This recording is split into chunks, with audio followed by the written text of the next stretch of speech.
seorang teman akan berbagi pengalaman menakutkan yang dia alami di kos Senopati, Jakarta. Jakarta, sebuah kota metropolitan yang belum pernah aku jelajahi sebelumnya, merupakan kota besar dengan tingkat kerumitan yang sangat tinggi. Namun, takdir membawaku untuk menetap dan mencari nafkah di ibu kota negara ini.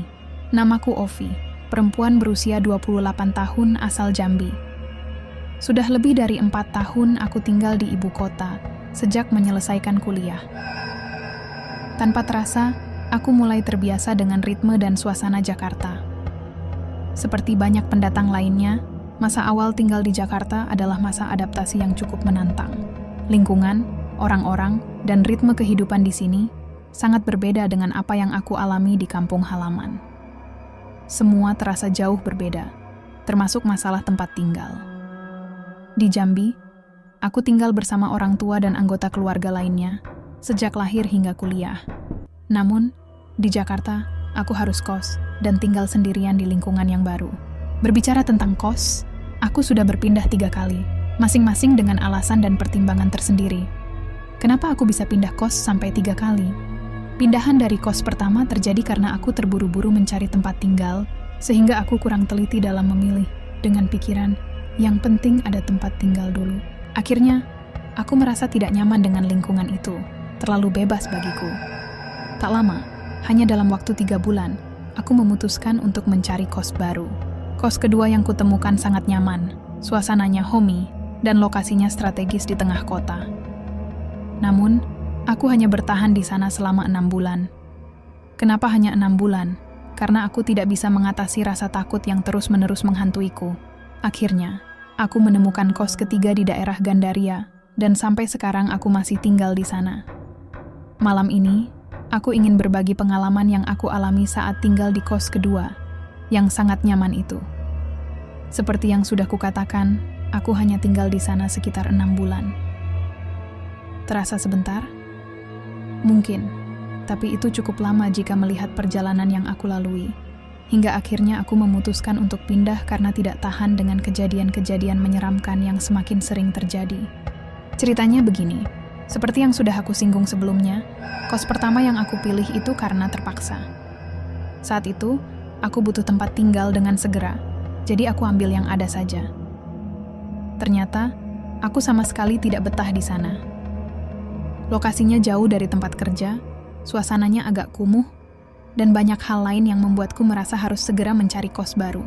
Akhirnya, dengan bantuan dari OB di kantor, aku menemukan kos yang menurutku sangat nyaman. Dari semua tempat kos yang sudah aku lihat sebelumnya, rumah kos ini adalah yang paling enak. Selain itu, lokasinya juga dekat dengan kantor. Perusahaan tempatku bekerja berada di salah satu gedung di kawasan SCBD, sedangkan kos yang aku incar ini ada di Senopati. Sungguh dekat, bahkan jika aku mau sedikit berkeringat, aku bisa saja berjalan kaki bolak-balik ke kantor. Setelah 1 kali berkunjung untuk survei dan melihat kondisi tempatnya, aku langsung memutuskan untuk pindah ke lokasi baru ini. Pada suatu hari Sabtu di bulan Mei 2016, aku resmi pindah ke kos keduaku di Jakarta. Kos ini berupa sebuah rumah besar yang terletak di tengah perumahan yang cukup mewah. Meskipun berada di kota besar, suasana perumahan ini terbilang sepi, dengan jalanan yang lebar dan dikelilingi pohon-pohon rindang. Jarang sekali terlihat penghuni berinteraksi di luar rumah, hanya mobil-mobil mewah yang keluar masuk garasi. Rumah kos yang akan aku huni juga besar, dengan halaman luas dan garasi yang muat untuk 4 mobil. Di bagian belakang, terdapat 8 kamar yang dibangun khusus untuk disewakan sebagai kos.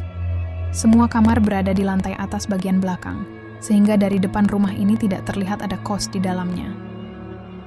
Pemiliknya adalah seorang ibu berusia sekitar 60 tahun, yang nantinya akan aku panggil Ibu Dewi. Ibu Dewi tinggal di rumah tersebut bersama anak laki-lakinya, dan mereka dibantu oleh 2 asisten yang mengurus kegiatan sehari-hari, termasuk mencuci dan menyetrika pakaian penghuni kos. Dari 8 kamar, hanya 5 yang terisi, 3 masih kosong. Sepertinya 2 penghuni jarang pulang karena sering tugas luar kota. Biasanya, saat akhir pekan seperti ini, banyak penghuni kos yang mudik ke kampung halaman. Jadi, mungkin kamu akan sendirian di sini, jelasnya. Itulah yang diucapkan Bu Dewi saat kami berbincang di teras rumah, tepat ketika aku baru tiba. Saat itu, barang-barangku masih sedikit, hanya pakaian dan beberapa perlengkapan dari tempat kos sebelumnya. "Semoga kamu merasa nyaman di sini, silakan istirahat jika perlu," kata Bu Dewi menutup obrolan kami. Percakapan kami cukup panjang dan memberikan banyak informasi baru yang berguna bagiku. Secara keseluruhan, rumah kos ini menawarkan beberapa fasilitas untuk para penyewa, seperti air minum dan akses ke dapur beserta peralatannya yang terletak di lantai bawah. Setelah selesai berbincang, aku melanjutkan perjalanan menuju kamarku. Pertama-tama, aku harus melewati garasi, dan di ujung belakang garasi terdapat tangga besi melingkar yang membuatku harus berputar 2 atau 3 kali untuk sampai ke atas. Begitu tiba di atas, aku baru menyadari bahwa rumah ini memiliki banyak kamar kos. Terdapat 8 kamar di rumah ini, dengan 3 kamar mandi yang terletak di depan dekat tangga untuk digunakan oleh penghuni.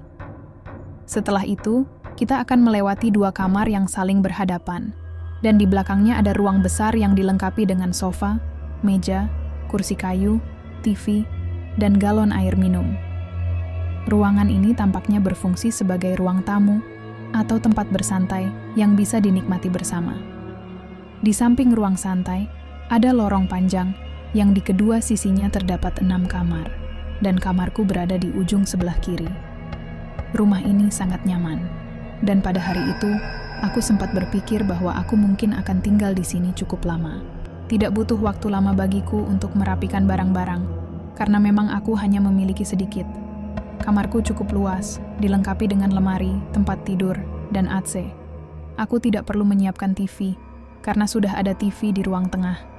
Satu-satunya kekurangan yang ada adalah jarak ke kamar mandi yang cukup jauh, jadi akan menjadi tantangan bagiku jika harus ke sana di tengah malam.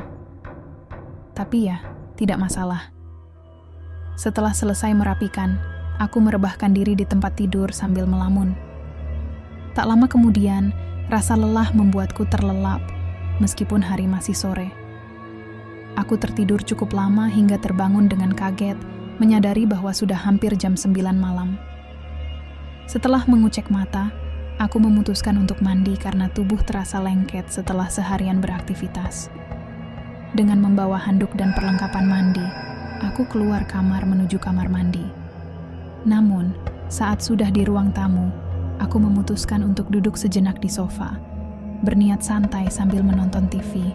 Sendirian di depan TV, aku merasa yakin bahwa aku juga sendirian di lantai atas, karena tidak ada tanda-tanda penghuni kos lain atau suara aktivitas dari dalam kamar, semuanya sepi. Aku cukup lama duduk di depan TV, hingga sekitar jam 9:30 aku masih asyik menonton. Saat sedang menikmati waktu sendiri, tiba-tiba aku mendengar sesuatu. Tak, tak, tak, tak. Aku mendengar suara langkah kaki bersepatu yang menaiki tangga besi di ujung dekat kamar mandi. Akhirnya ada penghuni kos yang datang, pikirku dalam hati. Namun setelah menunggu, tidak ada seorang pun yang muncul dan suara itu pun menghilang. Karena penasaran, aku menoleh ke belakang ke arah tangga. Ternyata tidak ada siapa-siapa di sana, padahal aku yakin sekali mendengar langkah kaki itu. Ya sudah, mungkin ada yang ingin naik tangga tapi batal, pikirku positif. Saat itu juga, aku memutuskan untuk mandi dan bangkit dari duduk menuju toilet. Ada 3 kamar mandi, dan aku memilih yang paling dekat dengan tangga. Setelah selesai mandi, saat sedang mengeringkan badan dengan handuk, tiba-tiba aku mendengar suara yang sama seperti sebelumnya. Tak, tak, tak, tak. Suara langkah kaki bersepatu itu terdengar lagi. Kali ini lebih jelas karena aku berada sangat dekat dengan tangga. Aku yakin itu suara seseorang yang sedang menaiki tangga. Dengan rasa ingin tahu, aku membuka sedikit pintu kamar mandi dan mengintip keluar. Dalam sekejap, aku melihat seseorang melintas. Namun pandanganku terhalang dinding saat dia masuk ke lorong menuju ruang tamu. Sepertinya itu adalah seorang perempuan. Terlihat jelas rambut panjangnya terurai di belakang. Syukurlah, ada penghuni lain yang datang, pikirku dengan senang. Setelah selesai, aku kembali ke kamar untuk berpakaian. Namun, aku tidak melihat perempuan yang tadi. Aku tidak tahu dia masuk ke kamar mana. Karena sudah malam, lebih baik aku menunggu sampai besok untuk berkenalan. Ternyata sudah hampir jam 11. Waktu berlalu begitu cepat. Sebelum tidur, Aku berencana mengambil air minum di ruang tamu, sebagai persiapan jika merasa haus di tengah malam nanti. Kemudian, aku keluar kamar menuju ruang TV. Ruang TV tidak terlalu terang, lampunya redup, tetapi cukup untuk melihat sekeliling dengan jelas. Aku mengisi botol minum dengan air dari galon. Setelah selesai, aku melangkah kembali ke kamar. Saat berada di depan kamar yang tepat di depan kamarku, aku mendengar suara. Ada tawa perempuan dari kamar itu, diselingi gumaman yang tidak jelas. Oh, jadi perempuan itu kamarnya di sini, pikirku. Tanpa rasa penasaran yang berlebihan, aku masuk ke kamar dan menutup pintu. Di dalam kamar, aku tidak langsung tidur karena tidur siangku cukup lama, jadi rasa kantuk belum muncul hingga tengah malam.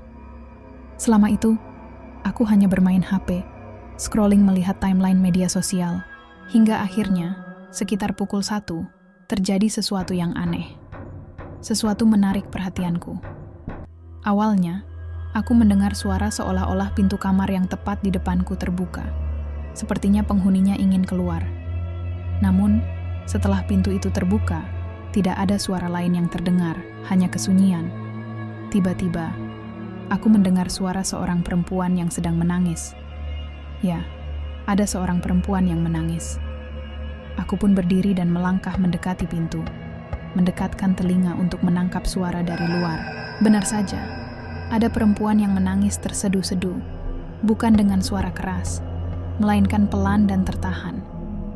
Aku yakin suara itu berasal dari lorong depan, bukan dari dalam kamarku. Ada seorang perempuan yang sedang menangis di depan kamarku.